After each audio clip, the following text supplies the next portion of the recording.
কালামিল্লাহ। সমগ্র প্রশংসা, যাবতীয় তারিফ, সকল প্রকারের গুণগান সেই মহিয়ান করিয়ান আল্লাহ সুবহানাহু ওয়া তাআলা আপনার জন্য, যে আপনি আমাদেরকে সুদূর 130 মাইল বেগে এই ঢাকা থেকে ময়মনসিংহ জেলা জোরবাড়িয়া দড়িগ্রাম আহলে হাদিস জামে মসজিদে আমি সহ আমরা যারা আজকে খুতবার প্রারম্ভে নিজেকে এই শাবান মাসে উপস্থিত করাতে পেরেছি, রমজানের পূর্বে আর মাত্র হাতে গোনা একটি জুমা রয়েছে। আজকের এই জুমা এবং আগামী জুমা যদি আল্লাহ তাআলা হায়াতে রাখেন আমাদের জন্য অত্যন্ত গুরুত্বপূর্ণ। তো আজকে যে রব্বুল আলামিন আমাদেরকে তুমি আসার তৌফিক দান করলে, অন্তরের অন্তর থেকে বলি আলহামদুলিল্লাহ। আলহামদুলিল্লাহ। দুরূদ ও সালাম বর্ষিত হোক সেই আদর্শের প্রতীক সাইয়্যিদুল মুরসালিন খাতামান নবিয়্যিন আহমদ মুস্তাফা মুহাম্মদ মুজতাবা রাসূলে হুদা সাল্লাল্লাহু আলাইহি ওয়াসাল্লামের প্রতি আমরা হৃদয় থেকে বলি আল্লাহুম্মা সাল্লি আলাইহি আল্লাহুম্মা বারিক আলাইহি। প্রিয় উপস্থিতি, যখন কোনো কিছু আমাদের সম্মুখে নতুন করে আসে, এটা আমাদেরকে মেনে নিতে কিছুটা হলেও কষ্ট হয়। আপনারা এই বিষয়ে অবশ্যই একমত হবেন, যখন আবহাওয়া পরিবর্তন হয়, যখন ঋতু পরিবর্তন হয়, আমরা তো এগুলো বুঝি না, ঋতু বা আবহাওয়া। তো অনেকে দেখবেন বৃদ্ধ, ছোট বাচ্চা, নারী, কিশোর, এদের ঠান্ডা রোগ হয়ে যায়। বলে কেন হয়েছে? তাই আবহাওয়ার পরিবর্তনের কারণ হয়েছে। হঠাৎ ঝড় তুফান বৃষ্টি আসে না বৈশাখের মধ্যে, দেখবেন অনেকের কি ঠান্ডা লেগে যায় অল্প বৃষ্টিতে, অল্প বাতাসে। কেন? কারণ নতুন একটা পরিবর্তন, নতুন একটা আবহাওয়া তাড়াতাড়ি আমাদের গায়ের সাথে মিলে যেতে পারে না। ঠিক অনুরূপভাবে যখন কোনো নতুন আলোচনা, যখন কোনো নতুন মুখ, যখন কোনো নতুন ব্যক্তি আপনাদের সম্মুখে আসবে, স্বাভাবিকভাবেই তার কথাগুলো প্রথম প্রথম বুঝতে একটু কষ্ট হবে। কিন্তু যখন আপনি ধীরে ধীরে তাকে তার কথাগুলোকে বোঝার চেষ্টা করবেন, ইনশাআল্লাহ 2-4-5 মিনিটের মধ্যেই আপনি বুঝতে পারবেন। আমরা আল্লাহর কাছে দোয়া করি, আল্লাহ যে কথাগুলো আমরা এই মুহূর্তে শুনতে যাচ্ছি, তুমি সেগুলো আমাদেরকে সাবলীলভাবে বলে মানুষের হৃদয়ে অতি সহজে তা গ্রহণ করার তৌফিক দান করো, আমিন। আমরা যে কোনো জিনিসের পূর্বে একটি সৌন্দর্য, একটি ডেকোরেশন, একটি সাজানো গুছানো পরিবেশ দরকার। আর আমরা চাইব আজকের এই খুতবায় কোনো ধরনের চিল্লাফাল্লা, কোনো ধরনের অগুছানো পরিস্থিতি, কোনো ধরনের এলোমেলো পরিবেশ আমরা যেন আপনাদের কাছ থেকে না পাই। আমরা আজকের এই খুতবার শিরোনাম সাজিয়েছি প্রিপারেশন অফ রমাদান, রমাদানের পূর্ব প্রস্তুতি, পর্ব 2 বা পার্ট 2। প্রশ্ন আসতে পারে পার্ট 1 কোথায়? এটা পরে বলবো পার্ট 1 কোথায়। আমরা আগে পার্ট 2 এ যাব। তার আগে আপনাদেরকে বুঝতে হবে, আবারও বলেছি, যেহেতু আমি আপনাদের সম্মুখে নতুন এবং অনেকেই জীবনে প্রথমবার আমাকে দেখছেন, তাহলে আজকের এই খুতবার বিষয়টা কি? আজকের খুতবার বিষয় হচ্ছে রমাদানের পূর্ব প্রস্তুতি। কৃষক যখন তার ফসল ফলাতে যায়, সে বাসা থেকে বীজ নিয়ে যায়, তাই না? যখন সে ধান কাটতে যায়, তার সামনে ঝুড়ি থাকে, হাতে কাঁচি থাকে, তাই না? সে একটা একটা করে তুলে ছড়া বাঁধে, সেটাকে দড়ি দিয়ে পেঁচায়, তারপর একসাথে স্তূপ করে সেইটা নিয়ে গিয়ে মড়াই করে, তারপর বাজারে নিয়ে যায়। কত রকমের আয়োজন! এই সবগুলো কেন? এই সবগুলো হচ্ছে যাতে করে সে এখান থেকে লাভবান হতে পারে। এই ধান থেকে চাল, এগুলো সে বাজারে বিক্রি করে একটা পয়সা একটা টাকা উপার্জন করতে পারে। এইটা দিয়ে সে যেগুলো বুনেছে, যে ধানগুলো সে রোপণ করেছে, কিছু অংশ সে তার খরচা উঠাবে, আর বাকি যে লাভ হয় এইটা দিয়ে সে তার পরিবার পরিচালনা করবে। ঠিক অনুরূপভাবে আমাদের ইবাদতগুলো হচ্ছে এই রকম। আমাদের প্রত্যেককে নিজেকে এই মুহূর্তে কৃষক মনে করতে হবে এবং রমাদানের পূর্বে কিছু কাজ করতে হবে যেগুলো দ্বারা আমরা রমাদানে উপস্থিত হওয়ার পর আমরা যেন সুন্দরভাবে এই মাসটি উদযাপন করতে পারি। আল্লাহ তুমি আমাদেরকে সেই রকম প্রস্তুতি গ্রহণ করার তৌফিক দান করো, আমিন। সম্মানিত উপস্থিতি, আমি পুরো খুতবায় ঢোকার আগে আজকে এই খুতবার শিরোনামটা আরো গভীরভাবে বোঝাতে চাই। আমি জানি অনেকে মুরব্বী আছেন যারা হয়তো ওই রকম হাই স্কুলে যাননি, কলেজ ইউনিভার্সিটিতে যাননি। এখন আমি যদি আমার মতো করে বলেই যাই আর আপনি শুধু মাথা ঝাঁকিয়ে যান, তাহলে আমার এই কষ্ট আজকে বৃথা হবে। আপনারা অনেকেই যারা ঢাকায় যান বা ঢাকা থেকে ময়মনসিংহ বা এখানে আসেন, সাধারণত আমরা আলম এশিয়া ব্যবহার করি, তাই না? এই আলম এশিয়া গাড়িটি আমাকে গত সপ্তাহে একটি শিক্ষা দিয়েছে। আমি দেখলাম যখন আমরা ওই ঢাকা থেকে চড়লাম, এই আপনাদের জোরবাড়ি আসার পর্যন্ত অন্তত পক্ষে 15 থেকে 18 বার গাড়ির হেল্পারটা গাড়ি থেকে নেমেছে। কয়বার? 15 থেকে 18 বার। কেন জানেন?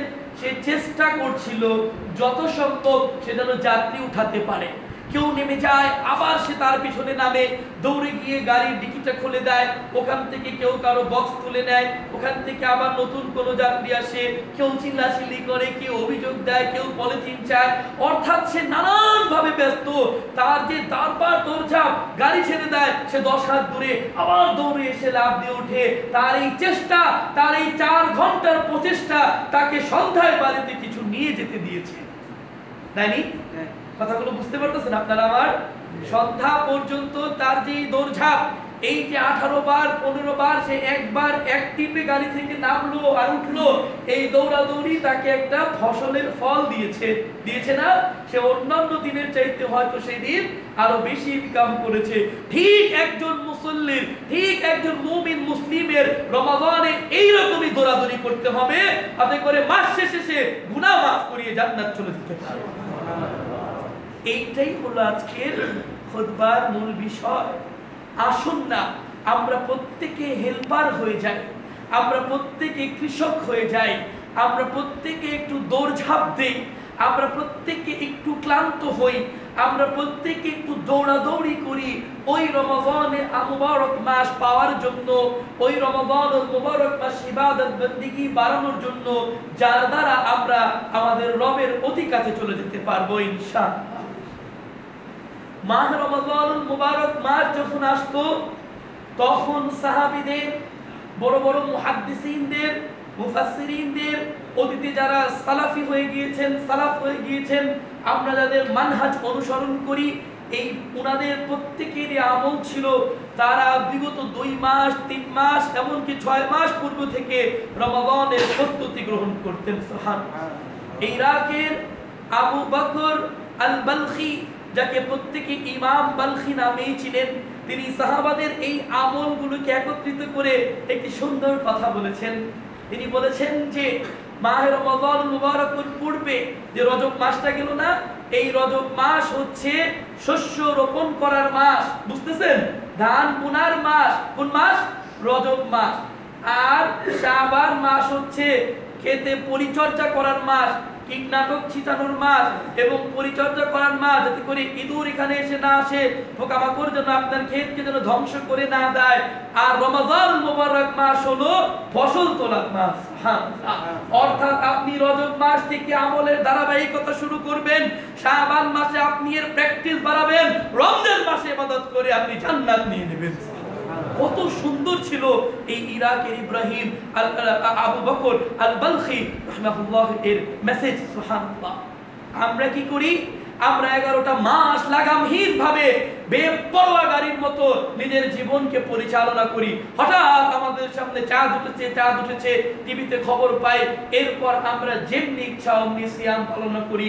ফলে আমাদের তারাবিতে মন বসে না, আমাদের পাঁচ ওয়াক্ত সালাতে মন বসে না, আমাদের না খেয়ে থাকতে ভালো লাগে না, আমাদের ইফতার ভালো লাগে না, আমাদের সাহরি ভালো লাগে না, আমাদের কুরআন তেলাওয়াত ভালো লাগে না, আমাদের দান সদাকা ভালো লাগে না, আমাদের ইবাদত বান্দিগি ভালো লাগে না, আমাদের নফল ইবাদত ভালো লাগে না, আমাদের মুস্তাহাব আমল তো দূরের কথা। কেন? কারণ আমাদের পূর্ব প্রস্তুতি নাই। পূর্ব প্রস্তুতি লাগবে। সম্মানিত মুরব্বী, আপনি আপনার জীবনের 60 ঊর্ধ্ব বয়সে চলে আসছেন, 61-65 বয়স চলে গিয়েছে, আপনি ভাবছেন যে আমার আর হাতে গোনা কয়েকটা দিন আছে। আমি আপনাকে বলি, আপনি এখনো পর্যন্ত এত শান্তিতে কি করে ঘুমান? আপনি কি করে নিশ্চিন্তিত আছেন? এই কয়দিন পর যখন এই দুনিয়া ছেড়ে আরেক দুনিয়ায় চলে যাবেন, অতঃপর জান্নাত আপনার জন্য অপেক্ষা করছে, এই নিশ্চয়তা আপনাকে কে দিয়েছে? ভেবে দেখতে হবে না? বুঝে দেখতে হবে না? আমি কিছুই জানি না, কিছুই পড়ি না, লিখতেও পারি না, পড়তেও পারি না, এই অজুহাত দিলে কি আল্লাহ তাআলা ছেড়ে দেবেন? এই অজুহাত দিলে আল্লাহ তাআলা ছেড়ে দেবেন না।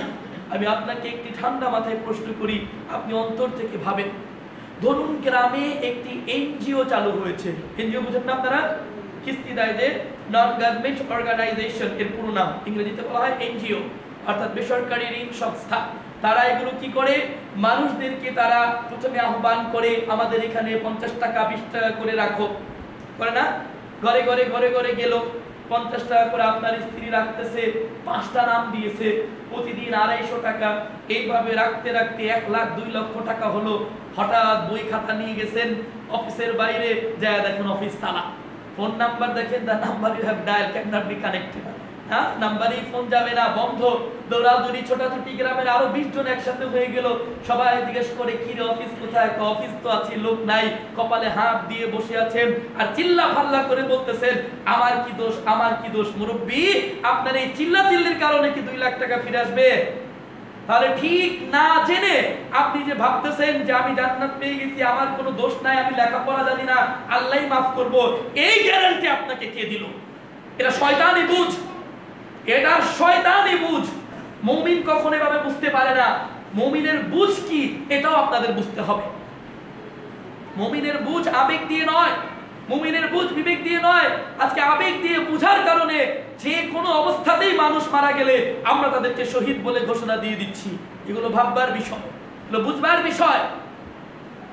চামড়ার মুখ দিয়ে যা ইচ্ছে তা বললে হবে না।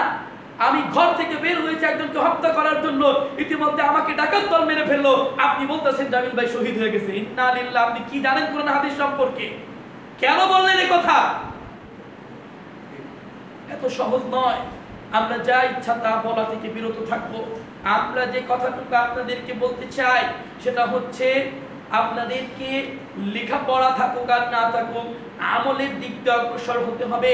জিজ্ঞেস করতে হবে খতিব সাহেবকে, যিনি নিয়মিত খুতবা দেন, যিনি নিয়মিত সালাত আদায় করেন, এই আশেপাশের কোনো মুহাদ্দিস মুফাসসিরকে জিজ্ঞেস করতে হবে, যারা ইলম জানে, না পড়ুক মাদ্রাসায়, তাদেরকেও জিজ্ঞেস করতে হবে আমরা এই আমলটা কিভাবে করব।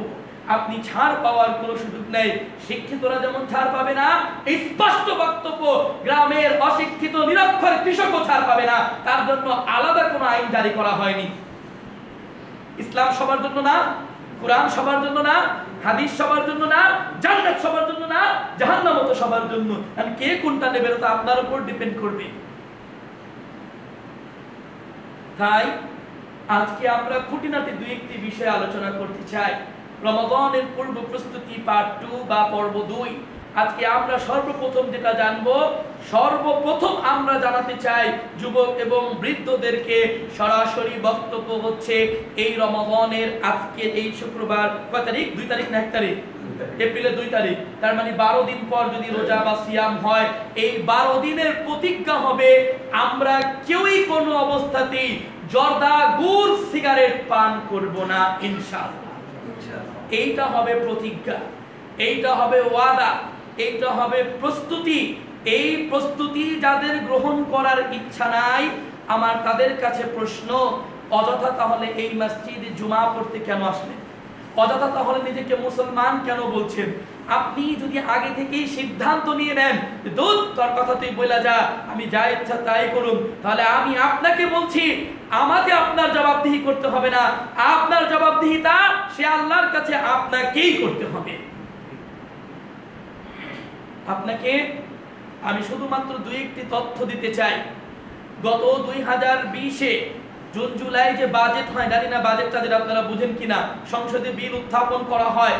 এই যে বিল উত্থাপন করতে গিয়ে বলা হয়েছে সিগারেটের উপর শুল্ক আরোপ করা হলো, ভ্যাট বা কর বৃদ্ধি করা হলো। প্রস্তাব করা হয়েছিল একটি ব্যানসন সিগারেটের দাম হচ্ছে 20 টাকা এবং সর্বনিম্ন হচ্ছে 9 টাকা, আর গোল্ড লিফের মূল্য হচ্ছে 16 টাকা। আমি এই মাত্র জিজ্ঞেস করে খবর নিলাম, আমি জানি না কতটুকু সত্য, একটি ব্যানসন বর্তমানে বিক্রি হচ্ছে 15 টাকা এবং গোল্ড লিফ সম্ভবত 10 টাকা আমাকে বলা হয়েছে। যদি এই হিসাব আমি ধরি, প্রত্যেক দিন যদি আপনি 5টি করে ব্যানসন সিগারেট খান এবং এর মূল্য যদি 20 টাকা দরে ধরি, তাহলে আপনার একদিনে হয় 100 টাকা। একদিনে কত টাকা? 100 টাকা। কথা বলতে হবে কিন্তু, একদিনে কত টাকা? 100 টাকা। এক মাসে হয় কত টাকা? 3000 টাকা। কত টাকা? 3000 টাকা। 12 মাসে হয় 36,000 টাকা। কয় টাকা? 36,000 টাকা। 10 বছর যে কুলাঙ্গার, যে ভুইরা, যে জুয়ান, যে খারাপ, যে মুসলিম নামদারি ছেলেপেলেরা এইভাবে সিগারেট খায়, তার 10 বছরে হয় 3,60,000 টাকা। 2010-এ যে ছেলেটা এইভাবে সিগারেট খাচ্ছে, আজকে 2020-এ সে 3,60,000 টাকা খরচ করেছে। এইটা দিয়ে সে এই বছর হজ করতে যেতে পারতো। কি ভাবো তুমি ইসলামকে? কি ভাবো তুমি ইসলামকে? এইটা মারাত্মক বিষয়। সমাজের মধ্যে, দেশে যারা দেশ পরিচালনা করেন, যারা প্রত্যেকেই মনে করেন মদটা হচ্ছে একটি ভয়ঙ্কর নেশা, সিগারেটটাকে কেউ আমলেই নেয় না, যেন কিচ্ছু না। আর এক ফালতু ফতোয়া দিয়ে বলা আছে ইমাম আবু হানিফার মাযহাবে নাকি বলা আছে সিগারেট মাকরু। আমার একটা কঠিন কথা বলে যায়, জানি না জাতি আমাকে কি আচরণ করবে। ইমাম আবু হানিফা যদি বেঁচে থাকতো, আমি তাকে সিগারেট ধরিয়ে বলতাম আপনি খান, আপনার অনুসারীরা বলেছে এটা মাকরু। আমি চাই আমার এই বক্তব্য আপনাদের মানুষকে গিয়ে বলেন যে আমি বলেছি। ইমাম আবু হানিফা যদি থাকতো, আজকে আমি তাকে সিগারেট দিয়ে বলতাম যে আপনি খাবেন, কারণ আপনার অনুসারীটাকে মাকরু বলে, মাকরু যেহেতু আপনি খান। আমার বিশ্বাস সেই কথাটা আমাকে জীবনেও ক্ষমা করতো না। তো আপনারা যারা অনুসারী আছেন, আপনারা যে মাযহাব অনুসরণ করেন সেটা নিয়ে আমার কিছু বলার নাই। মাযহাবের দোহাই দিয়ে ইমাম আবু হানিফা নামে মিথ্যাচার করে সিগারেটকে মাকরু বলার অধিকার আপনার নাই। আপনি খাচ্ছেন খান, আপনি মরেন গে জাহান্নামে, এটা আমার কি? কিন্তু আপনি ইমাম আবু হানিফার উপর চাপান কেন? আপনি জানেন তিনি কে ছিলেন? জীবনে তার সম্পর্কে পড়েছেন, তার নাম যে আবু হানিফা না, এটা জানেন? তার নামই তো আবু হানিফা, তার লকাব, তার উপাধি, তার আসল নাম কি? নোমান বিন বাশির হচ্ছে তার নাম। যার নামে কিছুই জানেন না, তার নামে ফতোয়া দিয়ে বেড়ান। কারণ আপনার যে সিগারেটটা বন্ধ হয়ে যাবে, আপনার যে দোকানটা বন্ধ হয়ে যাবে।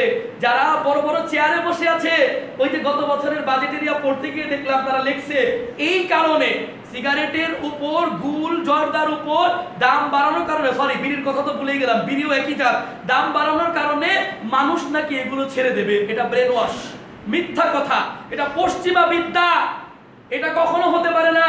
বাঙালি জাতি এমন 100 টাকাও যদি বেনসন হয়, বাপ পোলাই মিলা ভাগাভাগি করে খাইব। কথা বলেন, এগুলো ফালতু চিন্তা। তারা চায় না এগুলো দেশ থেকে দূর হোক, তারা চায় না। দূর যদি করতে হয় বন্ধ করে দিন। মদ পান করলে ওই ব্যক্তির শাস্তি হলো 80টি ব্যত্রাঘাত করতে হবে। জীবনে একবার যদি দেশের আইন শৃঙ্খলা বাহিনী ধরে নিয়ে গিয়ে কোর্টে বিচারের মাধ্যমে কাউকে যদি 80টি ব্যত্রাঘাত দেয়, এটা যদি বাংলাদেশের 24টি চ্যানেল একসাথে দেখায়, কোনো মানুষের আবার সাহস আছে? আপনি বলেন কি? আপনার অন্তরে একটা, মুখে একটা। আপনি চান না গোড়া থেকে মদ চলে যাক, আপনি চান না দেশ থেকে সিগারেট চলে যাক, কারণ এগুলো চলে গেলে আপনি মনে করেন আপনার দেশে অর্থনৈতিক সমস্যা হবে। এইটাই পার্থক্য between Islamic state and Muslim state. মুসলিম অধ্যুষিত দেশ যেখানে অধিকাংশ লোক মুসলমান, আলহামদুলিল্লাহ। আরেকটা হলো ইসলামিক রাষ্ট্র যেখানে আইন কুরআন এবং সুন্নাহ দ্বারা পরিচালিত হয়। আল্লাহ তুমি আমাদেরকে অচিরেই ওই রকম রাষ্ট্রে পরিণত হওয়ার তৌফিক দান করো, আমিন। আমার নেতা নেত্রীরা যেন সব সময় মুসলমান, যেহেতু তারা যেন কুরআনের আইনকে যেন তাড়াতাড়ি যেন বাস্তবায়ন করতে পারে, এই বিষয়ে তারা সবার যেন মন জয় করতে পারে, তুমি তাদেরকে সেই তৌফিক দান করো, আমিন। আমরা এই হিসাবটুকু এই জন্য দিলাম, যারা এই কাজগুলো করেন অনেক কথা আছে, আমি তাদের নিয়ে অনেক গবেষণা করেছি এগুলো কেন হয়। এই একটা বিষয় নিয়ে বলতে গেলে অনেক কথা হয়ে যাবে, আমি শুধু এতটুকু পরিমাণ বলতে চাই। আজকের খুতবার মূল প্রতিপাদ্য, আজকের খুতবার মৌলিক শিক্ষা হচ্ছে আপনি এখানে কিচ্ছু বললেন না, আপনি খান আমার সামনে কিচ্ছু বলেন না, কেউ কারো দিকে তাকায়েন না, খালি চোখটা নিচের দিকে রাখেন, অন্তরে কোন আল্লাহ আমি কসম খাইতেছি আজকের পরের থেকে আর এই কাজটি করব না ইনশাআল্লাহ। যদি আপনার এমন ওয়াদা থাকে আপনাকে রব্বুল আলামিন সহযোগিতা করবেন ইনশাআল্লাহ। আপনার তো ইচ্ছাই নাই, আপনার তো ইচ্ছাই নাই, আপনি কি মনে করলেন আপনি একটা হজ করার টাকা পরিমাণ আপনি ব্যয় করে দিয়েছেন আর আল্লাহ আপনাকে বলবে যাও বাবা জান্নাতে দিয়ে দিলাম? এত তুচ্ছ করে ধরেন কেন? আমরা জানিয়ে দিতে চাই, দোকানপাট গুলোকে বলে দিতে চাই তোমরা এগুলো বিক্রি করো না, তোমরা এগুলো বিক্রি করো না, তোমরা এগুলো বিক্রি যতক্ষণ পর্যন্ত ছাড়বে না ততক্ষণ পর্যন্ত তোমাদেরকে করোনাও ছাড়বে না। এই যে এগুলো গজব, এগুলো যে এত রকমের যে বালা মুসিবত একের পর এক আসতেই আছে, এগুলো কেন? এগুলো আমাদের নিজ হাতের কামাই। আমরা গত বছর রমাদানে ঢাকার কথা বলছি, মসজিদগুলো লকডাউনে বন্ধ ছিল, তারাবি 5 ওয়াক্ত সালাত কোন রকম পরিবারকে নিয়ে আমি বা আমরা ঘরে সালাত আদায় করেছি। আপনারাও হয়তো মুরব্বিরা এরকম করেছেন। অন্তরে কি একটু ব্যথা লাগে না? অন্তরে কি একটু কষ্ট লাগে না যে মসজিদের দরজাগুলো বন্ধ ছিল? এগুলো তো আমাদের কারণেই হয়েছে। তাহলে আমরা এমন কাজ করি যে আল্লাহ তুমি নিজেই আমাদেরকে এই সমস্ত আযাব মুক্ত করে দাও। আযাব তো আল্লাহ থেকে আসছে নাকি? মানুষের সৃষ্ট, কিন্তু আল্লাহ থেকে আসছে না। দূর করবেন কে? আল্লাহ তাআলা। আমাদের শরীরে জ্বর হয়, ডায়রিয়া হয়, কত কিছু হয়, রোগ হয়, আল্লাহ দূর করেন না? নাকি ওষুধ দূর করে, ডাক্তার দূর করে? কে দূর করে? হ্যাঁ, সহিহ কিতাবের মধ্যে কিন্তু এটাও আসবে, সহিহ কিতাবের মধ্যে বুকে হাত আর রফুল ইয়াদাইন নাই, এগুলো আসে, এগুলো আছে, এগুলো আসে। তাই এগুলো কিন্তু আরো ভালো করে জানতে হবে। আমাদেরকে যে কোনো মূল্যে এই স্মোক বিতাড়িত করতে হবে সমাজ থেকে। একটি দোকান, একটি বাজারের মধ্যে যদি আপনি আমি গিয়ে যদি না কিনি, 1 মাসের মধ্যে যখন সে দেখবে তার লাভ হচ্ছে না, পরের মাসে সে এটা নিজেই ফেলে দেবে। আপনার যেতে হবে না সেখানে, আপনার সেখানে কিচ্ছু করতে হবে না। আপনি প্রতিজ্ঞা করুন, আপনি আপনার স্ত্রীকে জিজ্ঞাসা করুন আপনার এই মুখের দুর্গন্ধ তার কাছে রাতে কতটা কষ্ট লাগে। আপনি আপনার ছেলেকে জিজ্ঞাসা করুন, আপনি আপনার কচি সন্তানকে জিজ্ঞাসা করুন, যার আপনি মুখে এবং গালে চুমু দেন, সে আপনাকে কতটা ঘৃণা করে এই গন্ধের কারণে। আপনি তো গুখর, আপনার কাছে তো এটা ভালো লাগবেই, আমাদের কাছে তো এটা ভালো লাগে না। কি করে খাচ্ছেন? এটা কি, এগুলো কেন করছেন? নামাজ পড়ে, সালাত আদায় করে, সিয়াম পালন করে তবু এটা ছাড়তে পারেন না। এইবারের প্রতিপাদ্য বিষয় কিভাবে পারবেন? সমস্যা দিয়ে আমি সমাধান দিই, এটা আমার একবারে খুতবার বৈশিষ্ট্য। সমাধান দিয়ে যাচ্ছি, সিগারেটের সমাধান দিয়ে যাচ্ছি। প্রথম সমাধান হচ্ছে যখন আপনি আজকে থেকে ছেড়ে দেবেন, আল্লাহ না করুক ফাঁকে ফাঁকে যদি ভুলে 2-1 টান দিয়েও দেন, আল্লাহর কাছে তওবা করুন। এরপর আপনি রমাদানুল মুবারক মাসে সাহারির সময় প্যাকেটটা রাখবেন না ঘরে, প্যাকেটটা রাখবেন না ঘরে। যদি নেশা উঠেও যায় আপনি দেরি করে সাহারি খান, যাতে করে আস্তে করে যেন ফজরের আজানটা দিয়ে দেয়। ফজরের আজানটা দিয়ে দিচ্ছে, আপনি এতটুকু বুঝেন যে না রোজা অবস্থায় খাওয়া যাবে না। আমি জানি আপনার ভিতরে এখনো ঈমান আছে, আমি জানি যুবক তোমার হৃদয়ে এখনো ঈমান আছে, শুধু একটু ঝাঁকি দিতে হবে। তুমি খেও না, তারপরে জোহর আসর মাগরিব হয়ে গেছে, মাথায় তোমার প্যারা উঠে গেছে, এখন তোমাকে এক টান লাগবে। তুমি ইফতারটা খেয়ে পেটটা ভরে কোন রকম সালাতটা আদায় করে তুমি ঘুমিয়ে যাও বা রেস্ট নাও, এশা হয়ে যাক, তুমি তারাবি পড়ো, তাহাজ্জুদ পড়ো, দেখবা 2 দিন 3 দিন এরকম করতে করতে তোমার ভিতর থেকে অটোমেটিক অভ্যাস চলে গিয়েছে ইনশাআল্লাহ। ইচ্ছা থাকতে হবে তো ভাই, ইচ্ছা থাকতে হবে না। আমি কি এটার জন্য হাত পা বেঁধে দেবো ধরে এক একজনের, যা হাত বেঁধে দিচ্ছে আজকে থেকে খাবি না, এরকম বিধান তো আল্লাহ পারে। আল্লাহ পারেন না এটা করতে? যে হাত দিয়ে তুমি সিগারেট ধরো, ওই আঙ্গুলগুলিকে আল্লাহ তাআলা এমন করে দিতে পারেন না যে আমি তোর আঙ্গুল এমন করে দিলাম, দেখলেই চিনা যাবো বেটা সিগারেট খাও। আল্লাহ যদি এমন করে দেয়, পারে না? ধরেন আপনারা জিজ্ঞাসা করলাম, হ্যাঁ আমাদের জিজ্ঞেস করলেন খান জানি ভাই বল, নিজেরা তো কষ্ট পাবেন। আমি বললাম না খাই না, সকালবেলা উঠে দেখছি আমার 2 আঙ্গুল এমন হয়ে গেছে। এর মানে কি? সমাজে থুতু দিবেন আপনারা আমাকে, দেখছো প্রমাণ হয়ে গেছে। আল্লাহ চাইলে রাতারাতি এই কাজ করতে পারে কি পারে না বলো? কিন্তু করেন না। আল্লাহ বড় দয়াবান, আল্লাহ করেন না। আল্লাহ সুযোগ দিচ্ছেন, ফিরে আসো, এই 2 আঙ্গুল দিয়ে আল্লাহর জন্য সাক্ষী দাও, আর হারাম জানি স্পর্শ না হয় ইনশাআল্লাহ। জীবনে এত বছর পার করেছি, তারপরে অভ্যাসগুলো ছাড়তে পারি না। কি করে তাহলে মালিককে পাবো, কি করে তার জান্নাত পাবো, কি করে আল্লাহর নৈকট্য অর্জন করব?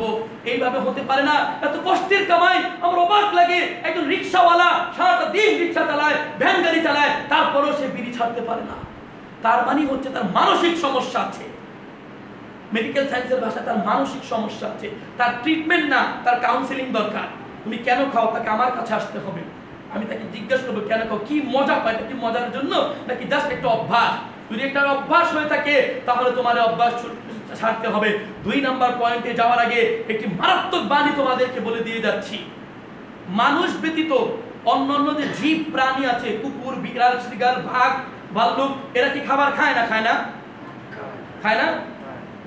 গরুর সামনে যদি ঘাস দেই, গরুর বাচ্চার সামনে বা বাছুরের সামনে, সে খাবে না? খাবে না? বিড়ালের সামনে যদি দুধ দেই, সে খাবে না? খাবে না? খাবে? খাবে। মুরগির সামনে যদি ধানের গুঁড়া বা চালের গুঁড়া দেই, সে খাবে না? খাবে না? খাবে। এবার মুরগির সামনে যদি মাংস কেটে দেই, খাবে? খায় না। বাঘের সামনে যদি সহজে ওই ঘাস লতা পাতা দেই, বাঘ খায়? বাঘ কি খায়? বাঘ মাংস। বাঘে চিনে তার খাবার কি, মুরগি চিনে তার খাবার কি, বিড়াল চিনে তার খাবার কি, তুমি মানুষ হয়ে তোমার খাবার কি তা চেনো না?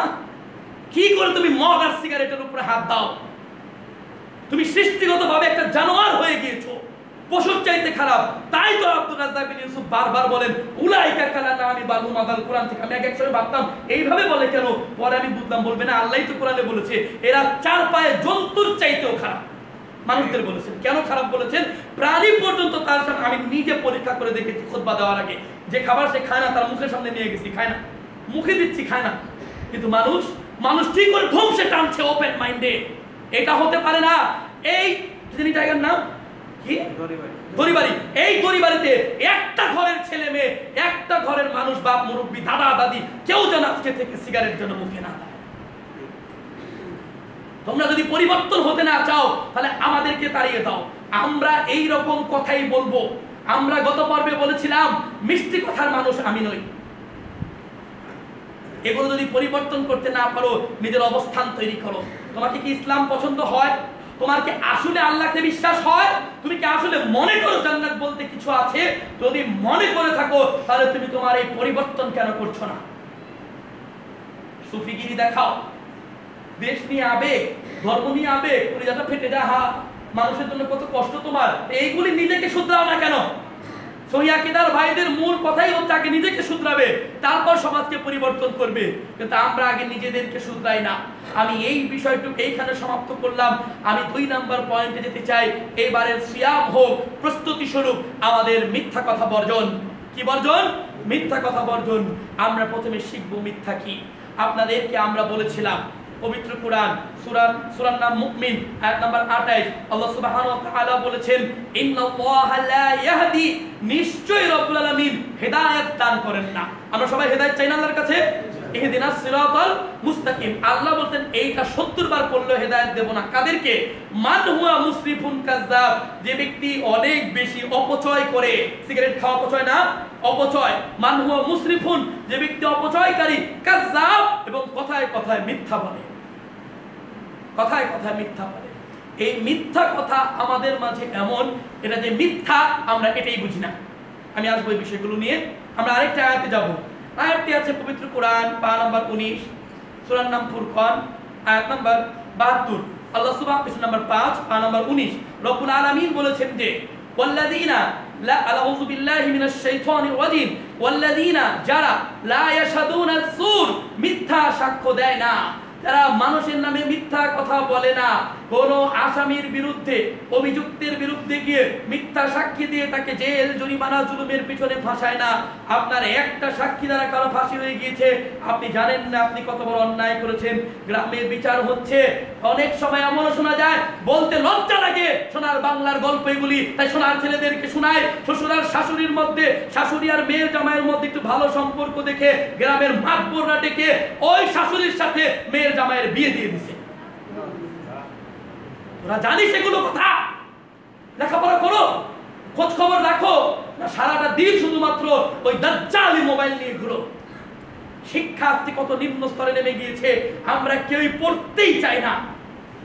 পড়া কাকে বলে আগে এটা বুঝতে হবে। পড়া কি? ওই কোন ব্যাটা কত সালে 6 রান করছে, এক বলে কয় রান করছে, এইটা কি লেখাপড়া? কোন শিল্পী কত সালে পৃথিবীর সবচেয়ে বড় অ্যাওয়ার্ড পেয়েছে, এইটা কি পড়া? কে কোন ম্যাচ জিতেছে, এইটা কি পড়া? কার ড্রেস কি, এটা কি পড়া? কে কয়টা গোল করেছে, এটা কি পড়া? পড়া কাকে বলে? পড়া হচ্ছে সেটা যেটার দ্বারা তোমার উপকার, তোমার চরিত্র গোষ্ঠীর উপকার, তোমার দেশের উপকার, তোমার ইহকালের উপকার, তোমার পরকালে নাজাত হয়ে যাবে, ঠিক কিনা? এইটা হলো পড়া। পড়া কাকে বলে? আমরা পড়ি না, ওয়াল্লাযীনা লা ইয়াশহাদুনা যুর, যারা মিথ্যা সাক্ষী দেয় না, ওইরা মাররু বিল লাগবি মাররু কিরামা, এদের নেচার, এদের চরিত্র, এদের ক্যারেক্টার, এদের স্বভাব হচ্ছে এমন, যখন তাদের সামনে কোনো মন্দ কিছু দেখে, যখন তাদের সামনে কোনো মন্দ কিছু দেখে, যেমন গন্ধ কিছু দেখলে মানুষ তাকে হাত দিয়ে চলে যায়, এইভাবে তারা মন্দ থেকে দূরে চলে যায়। সুবহানাল্লাহ। খেয়াল করেছেন? আয়াতে কিন্তু প্রতিবাদের কথা বলা হয়নি। আমি একা ভাবছিলাম খুতবার আগে কেন এটা বলা হলো না কেন? কারণ এজন্য যদি কোনো পক্ষে কোনো অবস্থায় তোমার জন্য প্রতিবাদ করা সম্ভব না হয়, তাহলে তুমি প্রয়োজন ওখান থেকে দূরে সরে যাও। তোমাকে আমি শুনাই, শুনো একটু থামো, ধৈর্য ধারণ করো। তোমাকে আমি শুনাই এই বুধবারের ঘটনা, এই বুধবারের ঘটনা কোন একটি জায়গার, থাক নামটা সবাই বলে দিচ্ছি, কুমিল্লার দেবদাসপুরের আব্দুল্লাহপুর গ্রামে গত বুধবার, এই পরশু এক মহিলার সাথে এক পুরুষের বিবাহ হয়েছে। 1 বছর হয়েছে, কাবিন হয়েছে। কাবিন হওয়ার পর গত বুধবারে গায়ে হলুদের অনুষ্ঠানে বড় ডেক্সের এনে নাচানাচি করতে গিয়ে ধাক্কাধাক্কি লাগছে, মারামারিতে আহত এবং 2 জন মৃত্যুবরণ করেছে। আমি বারবার বলেছি দাঁড়িয়ে, বাদ্যযন্ত্র হারাম, বাদ্যযন্ত্র হারাম। কেন হারাম? 1450 বছর পর আল্লাহ তাআলা এর কারণ বুঝালেন। আপনারা এগুলো বুঝবেন না। বড় বড় পিএইচডি করা, বড় বড় বিশ্ববিদ্যালয়ের প্রফেসরদের বলছি, আপনারা এগুলো বুঝবেন না। আপনাদের অন্তরে লন্ডনের পুঁজ আছে, আপনাদের বিদ্যায় কানাডার বিদ্যা আছে, আপনাদের বিদ্যায় মালয়েশিয়ার কোন এক ইউনিভার্সিটির ডিগ্রি আছে, আপনাদের বিদ্যায় কোরআনের ডিগ্রি নাই। এজন্য আপনারা টিভিতে বসে ইসলামের বিরুদ্ধে কথা বলেন। আপনারা এর গভীরতা বুঝেন না, মুরব্বীরা বুঝেন না, মৌলবীরাও বুঝে না। আল্লাহ তাআলা যখন কিছু নিষেধ করে, এর পেছনে বিরাট কারণ আছে।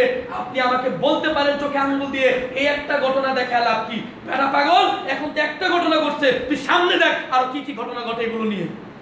আল্লাহ জানেন এগুলো, তাই তিনি 1450 বছর আগে এই সব নাজায়েজ কাজ হারাম করে দিয়েছেন। সুবহানাল্লাহ। যদিও গান বাজনা পৃথিবীর শুরু থেকে হারাম ছিল, এটা আমি বোঝানোর জন্য বললাম। তাহলে এই বাদ্যযন্ত্র এগুলো থেকে মুক্ত থাকতে হবে। কোন অবস্থাতেই মোবাইল ফোনকে নিয়ন্ত্রণ ছাড়া এই রমাদান আমাদের সার্থক হবে না। মিথ্যা কি, মিথ্যা সাক্ষ্য কি? আল্লামা ইবনে কাইয়িম আহলে হাদিসের প্রত্যেকটা মানুষ তার নাম শোনার কথা রাহিমাহুল্লাহ, তিনি বলেন যে যে মিথ্যা সাক্ষ্য দেয় যে ব্যক্তি মিথ্যা কথা বলে, এইটা যদি প্রমাণ হয় তার সাক্ষ্য গ্রহণ করা যাবে না, তার পক্ষ থেকে কোনো ফতোয়া গ্রহণ করা যাবে না। এই জন্য আমরা হাদিসের মধ্যে দেখি হাদিস যঈফ কিনা সহিহ কিনা। তাহলে মিথ্যা কথা কি? 3 বছর আগে বলেছিলাম, আবার বলছি, মিথ্যা কথা বলার সবচেয়ে বড় মাধ্যমই হচ্ছে এই হাতে থাকা মোবাইল ফোন। মিথ্যা কথা বলার সবচেয়ে বড় হাতিয়ার হচ্ছে হাতে থাকা মোবাইল ফোন। আপনি মিথ্যা বোঝেন কিনা আমি আপনাকে বুঝাই। আপনি একটি সুন্দর ভালো কাজ করছেন, আপনি বসে আছেন, জিজ্ঞাসা করলো কোথায় আছো, আপনি বললেন এই যে দাঁড়ায় আছি। বসে আছেন, বলছেন দাঁড়ায় আছি, এইটাই হলো মিথ্যা, এইটাই হলো মিথ্যা। কোথায় আছো ভাই? 10 মিনিট হয়ে গেল দেখতেছি না। আপনি বাসের থেকে নাইবা 1 কাপ চা খাইতে গেছেন। আর এই কথাটা যদি আমার এখন আমি কষ্ট পাব না, আপনি চিন্তা করছেন মন তো কষ্ট পাইবো, বলে দিই ভাই গাড়িতে অনেক জাম ছিল তো এই যে মসজিদের সামনে চলে আসছি। নাউযুবিল্লাহ, কি করছি আমরা? এগুলো তো কিচ্ছু না আমাদের, না এগুলো তো নাথিং। আরে এগুলো আবার কি, এগুলো আবার কি? দেখি একটু হাদিস কি বলে। আন্না আবদান, একজন গোলাম ছিল, হাতিবিন, হাতিব নামে একজনের, রাসূলুল্লাহ সাল্লাল্লাহু আলাইহি ওয়াসাল্লামের কাছে ওই ব্যক্তি আসলো। জাআ রাসূলুল্লাহ সাল্লাল্লাহু আলাইহি ওয়াসাল্লাম ইয়াশকুল হাতিব, সে হাতিবের নামে অভিযোগ করলো এবং বলল ফাকালা ইয়া রাসূলুল্লাহ লা ইয়াদখুলুন্না হাতিবুন নার, আমার যিনি গোলাম বলতেছে যে আমার যিনি অভিভাবক তিনি তো জাহান্নামে চলে গিয়েছেন। আল্লাহ রাসূল সাল্লাল্লাহু আলাইহি ওয়াসাল্লাম উত্তর দেন ফাকালা কাযাবতা, ফাকালা কাযাবতা লা ইয়াদখুলুনাহা, তুমি মিথ্যা বলেছো, সে জাহান্নামে প্রবেশ করেনি।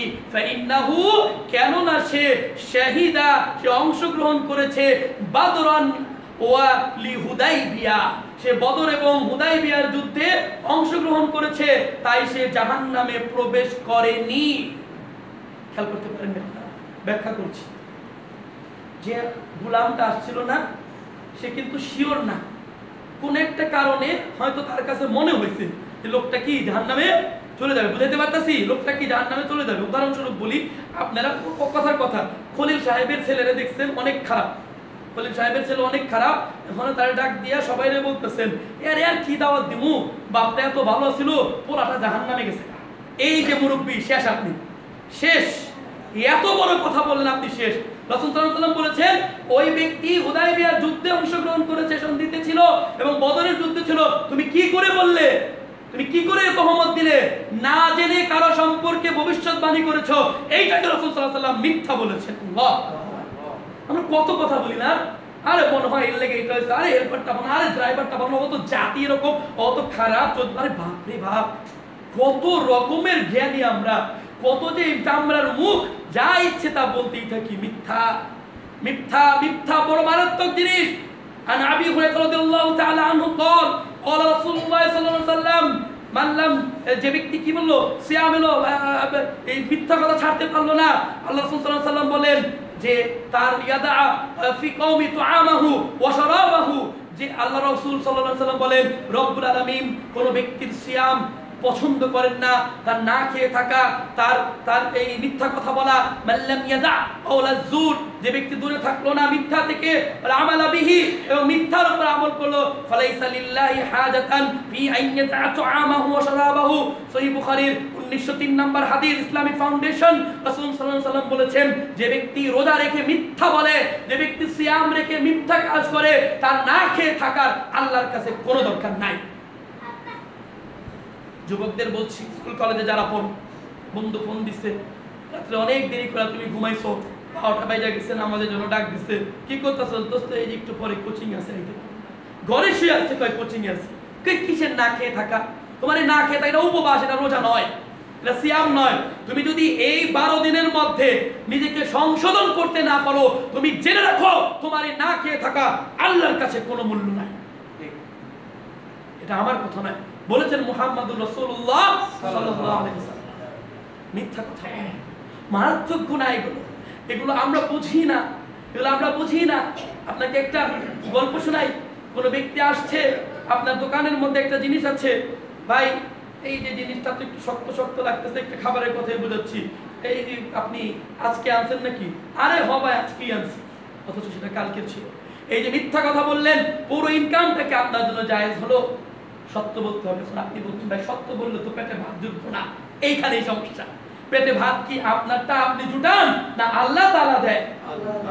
না দেয় না, বিশ্বাস করি, মুখে বললেই হবে নাকি? এত সহজ নাকি ইসলামটা? কৃষক যখন কাঁচি হাতে নিয়ে মাঠে ময়দানে যখন যায়, সে তখনও পর্যন্ত শিওর না তার এবার ফসলটা কি হবে, তাই না? দেখেন আমরা কান্না করতে থাকে, হ্যাঁ দাম কম, তারপরে মিল মালিকরা কি বলেন, সিন্ডিকেট করে কমায় দিচ্ছে না, কমিয়ে দেয়, ঠিক মতো ক্রয় করে না কৃষকদের কাছ থেকে, অবশেষে সরাসরি আমাদের সরকার ক্রয় করে। 2-3 বছর ধরে চেষ্টা করছে তাদেরকে লাভবান করার জন্য, পেঁয়াজ আমদানি হোক ইত্যাদি হোক। এই যে কার্যকলাপগুলো, এগুলো তো আমরা নিজ হাতে করি, আমরা বুনন করতে যাই, আমরা কাটতে যাই, কিন্তু মূল ওই মাটির নিচে যখন আপনি বীজটা রেখে আসেন, সেটা ফসল হিসাবে ফলায় কে? আল্লাহ। সবাই মনে সন্দেহ আছে, মাটির নিচে যে ফসল আপনি বীজ যে দেন, সেটা থেকে ফসল উৎপন্ন করেন কে? আল্লাহ। এটা বলতেও চান না, কেমন রে আপনারা? এই মুখগুলোকে আল্লাহ তাআলা কি যে করবেন কিয়ামত দিন, আল্লাহই ভালো জানেন। কেমন আমরা হয়ে গিয়েছি সেই জমানার মধ্যে, সে ইসলামকে 4 পয়সা আমরা ধার ধারি না। এইভাবে আমাদেরকে যে কোনো মূল্যে হোক মিথ্যাকে দূরীভূত করতে হবে, মিথ্যাকে দূরীভূত করতে হবে। একবেলা খাবার না থাকে না থাক, খেয়ে পুড়ে বাঁচাটা বড় কথা নয়, কোনো মতে আল্লাহ যেন বললে জান্নাত দিয়ে দেয়, এইটাই হলো সর্বশেষ কথা, তাই না? জীবনে আছে কি কয়দিন এই দুনিয়া? একটা দিন আপনিও তো যুবক ছিলেন, আপনিও তো আমার বয়সে ছিলেন, কি দৌড়াদৌড়ি করতেন তাই না, পুকুরে সাঁতার কাটতেন 4-5 ঘন্টা, ডাব গাছে চড়ে ডাব পারছেন, কত মজা করছেন। ওই শক্তি নাই, ওই হাতগুলো এখন আর নাই। রাতটা 2 মিনিট উঠলে এখন হাত পা ভারী হয়ে যায়, বুঝেন না? এইভাবে যেমন জৈবন চলে গিয়েছে, একদিন তো আপনিও চলে যাবেন, একদিন তো আমিও চলে যাব। কেউ তো থাকবো না আমরা, পরে থাকবে নিথর দেহ 3.5 হাত মাটির নিচে। যদি জাহান্নাম থেকে মুক্তি না পাই, যদি জান্নাত না যায়, যদি কোরআন পেয়ে রোজা পেয়ে নিজের জীবনের গুনাহকে মাফ করতে না পারি, এই ব্যর্থ ঈমান দিয়ে আমাদের কি লাভ হবে? আমাদেরকে পরিবর্তন আনতে হবে, আমাদেরকে আড্ডা কমাতে হবে। 3 আমাদেরকে আড্ডা কমাতে হবে, 3 আমাদেরকে আড্ডা কমাতে হবে। এইটা পৃথিবীর অত্যন্ত মূল্যবান বিষয়, যা আজ পর্যন্ত আমি কোন আলেম ওলামাকে বলতে শুনি না। এই আড্ডার কারণে আমাদের কতটা সমাজ বিধ্বংস হচ্ছে। এই আড্ডার কারণে গত সোমবার রবিবারে আমাদের পুরান ঢাকায় ধোলাইপাড়ের মধ্যে শবে বরাতের রাত্রিতে 2 দল কিশোর গ্যাং 14 থেকে 15 বছরের একসাথে তারা কথা কাটাকাটি হচ্ছিল, মারামারি লেগে গেল, চাকু দিয়ে পার মারলো, ঢাকা এমার্জেন্সিতে মারা গেল। এই বছরের ঘটনা, এই শবে বরাতের ঘটনা। এগুলো কার সন্তান? এগুলো কোন সোনার ছেলেরা? 14 বছরের ছেলে যখন ছুরি হাতে নিয়ে খুন করতে পারে, ওর মার বাপ কেমন হতে পারে? আর এই সমাজ বা কি শিক্ষিত সমাজ? কি দিয়েছি আমরা? আপনারা হাতের থেকে মোবাইল নেন, হাতের থেকে মোবাইল নেন আপনার ছেলের, আপনার নাতির। যতক্ষণ পর্যন্ত মোবাইল কেড়ে না দেবেন, ততক্ষণ পর্যন্ত মানুষ জন্ম দিতে পারবেন না আপনারা। আপনি জানেন সে কি করে? আপনি জানেন? মুরব্বী তো নিজের নামটাও লিখতে পারেন না, আপনার নাতির হাতে যে সেটটা দিয়ে দিচ্ছেন, আপনি জানেন ও কি করে? রোজার মাসে সারা রাত 2-3টা ছবি দেখা সাহারির সময় কোনো মতে ঘুমায় গেছে, তার আর জীবনে কি আছে?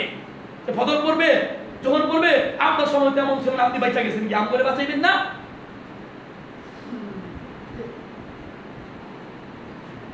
অন্ধ নাকি? চোখ থাকতে চোখ আঙ্গুল দিয়ে বসে আছেন, মুখ থাকতে চুপ করে বসে আছেন, কান থাকতে কিছুই শুনতে চান না। এইভাবে জান্নাত পাবেন না আপনি। আপনি একা বাঁচতে পারেন না। আপনার দায়িত্ব হলো আপনার পরিবারকে বাঁচানো, অন্তত পক্ষে আপনার যে পরিবার তাদেরকে বাঁচানোর চেষ্টা করুন। ও আনফুসাকুম ওয়া আহলিকুম নার, আগে নিজে বাঁচো এবং পরিবারের পরিজনদেরকে বাঁচাও। কোথা থেকে? জাহান্নামের আগুন থেকে। আবু সাঈদ খুদরি রাদিয়াল্লাহু তাআলা আনহু বলেন, রাসূলুল্লাহ সাল্লাল্লাহু আলাইহি সাল্লাম আমাদেরকে বললেন, তোমরা রাস্তায় দাঁড়াবে না। কি যুবক শোনো, তোমরা রাস্তায় দাঁড়াবে না, রাস্তায় দাঁড়াবে না, রাস্তায় আড্ডা দেবে না, রাস্তায় কথা বলতে পারবে না ছেলেরা একসাথে হয়ে, মেয়েরা একসাথে হয়ে। কে বলেছেন? কে বলেছেন? মুহাম্মাদুর রাসূলুল্লাহ সাল্লাল্লাহু আলাইহি সাল্লাম। যার যার কাছে এই কথা ভালো লাগে না, এখন মসজিদ থেকে বেরিয়ে যাও। কারণ তোর যদি মুহাম্মাদের কথা ভালো না লাগে, এখন আবার নতুন করে ঈমান আনতে হবে না। রাসূল সাল্লাল্লাহু আলাইহি সাল্লাম বলেছেন, তোমরা রাস্তায় আড্ডা দিবা না। সরাসরি হাদিস সহিহ। সাহাবীরা জিজ্ঞেস করলেন, ইয়া রাসূলুল্লাহ, রাস্তায় দাঁড়ানো ছাড়া, রাস্তায় দাঁড়িয়ে একটু কথাবার্তা বলা ছাড়া, মুরব্বীদের খোঁজ খবর নেওয়া ছাড়া আমাদের হাতে আর কোনো সুন্দর জায়গা নাই। বুঝতে পারছি? আর কোনো সুন্দর জায়গা নাই। তখন রাসূল সাল্লাল্লাহু আলাইহি সাল্লাম বললেন, যদি তোমরা দাঁড়াও, যদি তোমরা রাস্তায় আড্ডা দাও, যদি তোমরা কোনো গেটের পাশে, মোড়ের পাশে, গল্লির পাশে, এলাকার পাশে, মসজিদের পাশে, স্কুলের পাশে, কলেজের পাশে, দোকানের পাশে দাঁড়ায় আড্ডা দাও, তাহলে তোমরা 5টা হক আদায় করবে। কয়টা? 5টা হক আদায় করতে হবে। 1 নাম্বার হক, রাসূল সাল্লাল্লাহু আলাইহি সাল্লাম বললেন, প্রথম হক হচ্ছে ওয়া খালা গজ্জুল বাসর, চোখ দুটিকে বন্ধ রাখতে হবে। এর মানে কি চুপচাপ বন্ধ করে খাড়া থাকবেন না, এর মানে হচ্ছে চোখের দৃষ্টি কোথায় থাকবে? নিচে। নিচে। 3টা ছেলে মোবাইল হাতে নিয়ে এই মসজিদে আমার খুতবা শুনে ওইখানে বাজারে গিয়ে দাঁড়িয়ে আছে, একটা মেয়ে যাচ্ছে, তাকে বলতেছে, দোস্ত দেখ, তোদের জন্য জাহান্নাম ছাড়া আর কিচ্ছু নাই যুবক। গজ্জুল বাসর, চোখ নিচের দিকে রাখো, চোখ নিচের দিকে রাখো। কাফুল আদা, মানুষকে সাহায্য এবং সহযোগিতা করো। তুমি বলবা, খাইছে রে, রাস্তা আমাদের খারাপ, মানুষের সহযোগিতা করতে, তাহলে রাস্তায় গেলি কেন? রাসূল সাল্লাল্লাহু আলাইহি সাল্লাম এত কঠিন ভাবে লিখেছেন, রাস্তায় গেলে কেন? রাস্তায় আড্ডা দিলে কেন? দিবে না আড্ডা? তাহলে রাস্তায় আড্ডা দিলে প্রথম কাজ, কথা বলতে হবে আমার সাথে, কি করতে হবে? চোখ নিচে রাখতে হবে। চোখ নিচে রেখে আপনি কথাবার্তা বললেন, ভালো কথা বলেন, ঠিক আছে। 2 নাম্বার কি করতে হবে? মানুষকে সাহায্য সহযোগিতা করতে হবে। আমি এই বিষয়টা একটু ক্লিয়ার করব, আমি বাকি 3টা বলে নিই। 3 নম্বরে হলো, যে কোনো অবস্থাতে রদ্দুস সালাম, কেউ যদি সালাম দেয়, আপনারে দেও কার না দেও, সালামের পাল্টা জবাব দিতে হবে। কি আবার বলেন, কি করতে হবে? প্রথমটা কি? প্রথমটা কি? চোখ নিচের দিকে রাখতে হবে। দুই নাম্বার কি? মানুষকে সাহায্য করতে হবে, হিন্দু বৌদ্ধ মুসলিম সব। 3 নাম্বার কি? সালামের জবাব দিতে হবে। 4 নাম্বার ওয়াল আমরু বিল মারুফ ওয়ান নাহি আনিল মুনকার।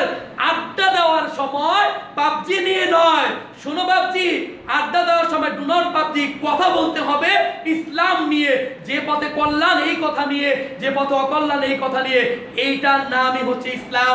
রাস্তায় বন্ধু নিয়ে আড্ডা দিলে, কলেজে বন্ধুদের নিয়ে আড্ডা দিলে, ইউনিভার্সিটিতে বন্ধুদের নিয়ে আড্ডা দিলে, আল্লাহ রাসূল বলছেন 4 এবং 5 সৎ কাজের আদেশ দাও, অসৎ কাজ থেকে নিষেধ করো। অন্য হাদিস থেকে পেয়েছে নাম্বার 6, এটাও সহিহ হাসান হাদিস, সরি, ইরশাদুস সাবি, মা পথিককে পথ দেখাও, পথিককে পথ দেখাও। 6-7 জন যুবক দাঁড়িয়ে আছে, কোন একজন ব্যাগ নিয়ে আসছে, মোল্লা মানুষ আইসা জিজ্ঞেস করছে অমুক জায়গা কোথায়, প্ল্যান করলো দোস্ত খারাপ হয় করে মোতা দেখায়। সঠিক রাস্তাতে জানার পরেও বন্ধুরা মনে প্ল্যান করে তারা উল্টা গাড়ির নাম বললো। বেচারা 1.5 ঘন্টা ঘুরে ফিরে আবার ওদিকে আসলো, লোকজনকে জিজ্ঞেস করলো অমুক জায়গায় যাব, ওই জায়গাটা কোথায়, বললে এই যে গল্লি দিয়ে 5 মিনিট হাঁটলেই পাবেন। সবাক হয়ে গেল। করে না এগুলো? করে। তোমার ছেলেরাই করে, আমার ছেলেরাই করে এগুলো। এগুলো ফান নয়, অন্যের হক নষ্ট করা এই কাজটাই ছিল কবিরা গুনাহ। বলা উচিত ছিল আমি জানি না, বলা উচিত ছিল আমি জানি না। 7 নাম্বার আরেকটি হাদিস থেকে পেয়েছি, সবগুলো কাজ করার পর তুগীসুল মালহু, জুলুমকারীদেরকে, যে ব্যক্তি অত্যাচারী মাজলুম, তুমি সম্ভব হলে রাস্তায় যদি দাঁড়িয়ে আড্ডা দাও তাহলে তাদেরকে সাহায্য করতে হবে। সুবহানাল্লাহ। কিভাবে সাহায্য করবা আমি তোমাকে ব্যাখ্যা করছি। একটি রিকশাওয়ালা রিকশা দিয়ে যাচ্ছে, আল্লাহ না করুক কোনো বাস তাকে ধাক্কা দিয়ে চলে গিয়েছে, কিংবা তার টায়ারটা পাঞ্চার হয়ে গিয়েছে, ধপাক করে কোনো একজন পড়ে গিয়েছে, নারী পুরুষ বৃদ্ধা মহিলা, তুমি দূর থেকে দেখা করতেছো মর সালাতে মর, দেখা চালাতে পারোস না, ইন্না লিল্লাহ। মুসলিমের দায়িত্ব ছিল দৌড়ে গিয়ে রিকশাওয়ালাকে উঠে তার মাথায় পানি দেওয়া, রিকশাটা সাইড করা, সব বলে দোকান থেকে বরফ নিয়ে এসে তাদের মাথায় বসে দেওয়া, আরো পারলে মেডিকেলে নিয়ে যাওয়া, না পারলে দোয়া করা। কিন্তু না, এইগুলো হলো আড্ডা দেওয়ার হক। এই শব্দ মুখস্থ করো, ফেসবুকে ছড়ে দাও, আড্ডা দেওয়ার হক আছে। এগুলো জানায় না তোমাদেরকে আমাদের মতো 2 পয়সার মৌলবীরা। আমরা শুধু তোমাদেরকে আহলে হাদিস নামাজে জোরে আমিন আর রব্বুল ইয়াদাইন নিয়ে সারা বছর পার করে দিয়েছি। রাস্তার হক আছে। ভ্যান গাড়ির মধ্যে 5 জন ছেলে বসেছো, ওইটাও রাস্তার হক। তুমি কথা বলো, রাসূল নিষেধ করেননি? নিষেধ করছে? প্রথমে কি বলছিল? বসো না, বলছেন এটা। পরে কি বলছে? যদি বসো এই হকগুলো আদায় করে বসো। এইবার বলেন তো, যখন পাবলিক প্লেসে আমি আপনি থাকি, ওইখানে যখন তুমি ধুমসে সিগারেট খাও, তোমার এই সিগারেটের কারণে আমার যে কষ্ট হয়, তুমি কোন হক আদায় করলা?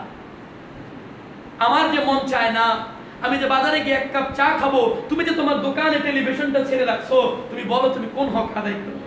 আমার যে মন চায় না আমি যে বাজার দিয়ে যাবো হুজুর মানুষ, তুমি যে গান ছেড়ে রাখলে মোবাইলের দোকানে রমজানের মাসে, বলো আমি কোথায় যাব? যুবক, অনেক কথা বলার আছে, আমি আর পারলাম না, সময়ের ঘড়ি আমার ব্যাটারিকে শেষ করে দিয়েছে। সুতরাং যে কোনো অবস্থাতেই আমরা পরিবর্তন চাই। এই রমাদানে আমরা প্রস্তুতি চাই। We have to be ready on your mark, get set and go. এইভাবে বলে যখন একজন ছেলে বা একজন মেয়ে যখন দৌড়ে তার লক্ষ্যে পৌঁছে যায়, ওইভাবেই তোমাদেরকে এখন এই মসজিদে এইখান থেকে এইভাবে 1 পা আগে বাড়িয়ে দৌড় দিতে হবে রমাদানের প্রস্তুতির জন্য। এই দৌড়টার প্রথম হবে সিগারেট ছেড়ে দেব। তোমরা আমার সাথে বলে দৌড়টার প্রথম কি? সিগারেট, গাঁজা, বিয়ার, গাঞ্জা, যা আছে ইয়াবা, মদ, গুল, জর্দা সব ছেড়ে দিতে হবে। 2 নম্বরে আমরা মিথ্যা কথা ছেড়ে দেব, মিথ্যা আমল ছেড়ে দেব। 3 নম্বরে আমরা আড্ডাবাজি ছেড়ে দেব। এখন যে বাবাটা রাত্রে 12টা বাজে ঘরে আসে, তার ছেলে একটাই এবো না, ডিজিটাল না, বাপে আহে কয়টায়? 12টায়। ছেলে আসবে কয়টায়? একটায়। বাপে আহে একটায়, ছেলে আসবে কয়টায়? 2টায়। কথা একটাই ভাই। সিগারেট হাতে নিয়ে যদি বলো বাবা তুমি খেও না, আমি বাবা শুনবো না, বাবা তুমি খেও না, আমি বাবা শুনবো না। বাপ যদি 9টা বাজে এসে করে বাড়িতে ঢুকে যায়, কোনো কাজ না থাকলে যদি ফোন দিয়ে কয় অমুকের বাচ্চা তুই এক্ষণে আয়, তোর পিঠের সামলা তুলে বললাম, সাহস আছে? ওই আপনি বুড়াই শুনতে কি হয়েছে, আপনার শরীরে জোর নাই দেখেছে, আপনি বাপ, আপনি বাপ, আপনি জানেন আপনার ক্ষমতা কত, পুরা সমাজ আপনাকে সাপোর্ট করবে ইনশাআল্লাহ। আপনার সন্তান না, আপনি তাকে মারা পিটার অধিকার রাখেন না? রাখেন। আমি অধিকার রাখি, উনি রাখেন না, আপনারা রাখেন। যারা যারা বাপ হয়েছেন, নাতি আছে নাতনি আছে, লাগাম টানে। আল্লাহর হস্তে যুবকদেরকে বলছি, কয়েকটি প্রশ্ন এক বাক্যে বলে যায়, ব্যাখ্যা করতে পারবো না। এখন থেকে, আজকে থেকে ঈদের মার্কেটিং করে ফেলো, গুনো এগুলো গুনো, ঈদের মার্কেটিং করে ফেলো। এই মাসে পুরা রোজা মার্কেটে যাবা না। রমজানের 27-28 তারিখে জাহেল মিডিয়া, জাহেল অশিক্ষিত ইসলাম বিরোধী বাংলাদেশি মিডিয়া তোমাদেরকে দেখায় অমুক শোতে এত % ছাড়, অমুক কাপড়ে এত % ছাড়, অমুক মোবাইলে এত % ছাড়। তোমাকে অজান্তে, তোমার বোনকে অজান্তে রোজা রেখে ওই নিউ মার্কেটার চাঁদনি চকে নিয়ে যায়। তুমি জানো না এগুলি? এগুলি খেলা ওদের। তোমার মতো অশিক্ষিত মানুষ, সরি তোমার মতো শিক্ষিত মানুষ এগুলো বুঝবে কি করে? এগুলো তো আমরা অশিক্ষিতরা বুঝি, তোমরা বুঝবা না। তো তোমরা অফার পাইলা আর দৌড় দিনা না। অফার কি? অফার হচ্ছে মান সামা রমাদানা ঈমানান ওয়া ইহতিসাবান গুফিরা লাহু মা তাকাদ্দামা মিন যামবি। যে ব্যক্তি আল্লাহর প্রতি বিশ্বাস রেখে এক মাস রাসূলের অনুযায়ী, সাহাবীদের নিয়ম অনুযায়ী সিয়াম রাখবে, আল্লাহ তাআলা তার জীবনের সমস্ত গুনাহ মাফ করবে। সুবহানাল্লাহ। আর কি অফার চাও? আর কি অফার চাও তুমি? এর চেয়ে সুন্দর অফার আমার কাছে নাই রে বন্ধু। ফিরে আসো, ফিরে আসো নিয়ার টু ইসলাম, অ্যাকচুয়াল ইসলাম, প্রকৃত ইসলাম, আল্লাহ ও তার রাসূলের দেওয়া দ্বীন এবং ধর্ম, যা অক্ষরে অক্ষরে পালন করেছিল নিরক্ষর সাহাবায়ে কেরাম। সুবহানাল্লাহ। এত ভেদাল, এত বুঝ তাদের মাঝে ছিল না। রাসূল বলছে আর তারা শুনছে আর আমল করছে। তোমরা শুনবা আর ওটাকে ফেলে দিবা। সবাই এমন না, সবাই এমন না। একজন মাওলাই কারীম, তুমি এই আমার এত দূরে আসা, এত কষ্ট সার্থক করো। একজন মুরব্বী, একজন তরুণ, একজন মধ্যবয়স নারী বা পুরুষ, আল্লাহ তুমি থাকা আমার এই খুতবা দ্বারা পরিবর্তন হওয়ার তৌফিক দান করো। আমিন। ওয়া আখির দাওয়ানা আলহামদুলিল্লাহ।